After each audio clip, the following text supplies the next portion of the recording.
On est un peu impuissant, on ne peut pas fermer le Darknet, on ne peut pas le bloquer. Par contre, c'est extrêmement intéressant de savoir ce qu'il y a dedans. C'est un des services que propose Hijack, c'est-à-dire d'aller chercher les informations qui vous concernent, qui concernent vos entreprises, qui sont sur le Dark Web. Ce qui est intéressant aussi de voir, c'est que les fuites ne viennent pas directement de votre entreprise, mais parfois, et souvent d'ailleurs, de vos partenaires. On n'est jamais assez conscient des risques qu'on encourt, sauf le jour où on est confronté à la réalité. Ça me permettra effectivement d'avoir eu une piqûre de rappel et de pouvoir en fait derrière resensibiliser les équipes. Chacun peut faire son erreur avec une petite cause qui peut avoir de grandes conséquences. Donc quand on citait le phishing, est-ce que la secrétaire elle sait quand est-ce qu'il faut ouvrir un mail ou pas ouvrir un mail? Formation, pédagogie de tout le monde. Malheureusement, les attaques maintenant, c'est plus on vous attaque parce que vous êtes un gros groupe ou un petit groupe, on vous attaque par opportunité. Si vous ne testez pas vos systèmes, si vous ne testez pas vos sauvegardes, ça sert à rien d'en faire. C'est un sujet qui nous concerne tous, qui nous effraie. On avait des super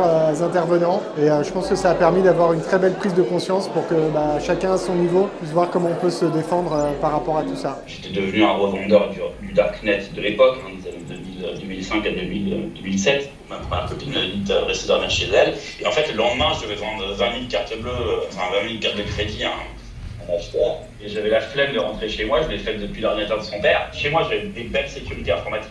Mais depuis l'ordinateur du père de ma copine, j'avais que dalle. Et là, lui, il était content parce qu'en tant que policier, forcément.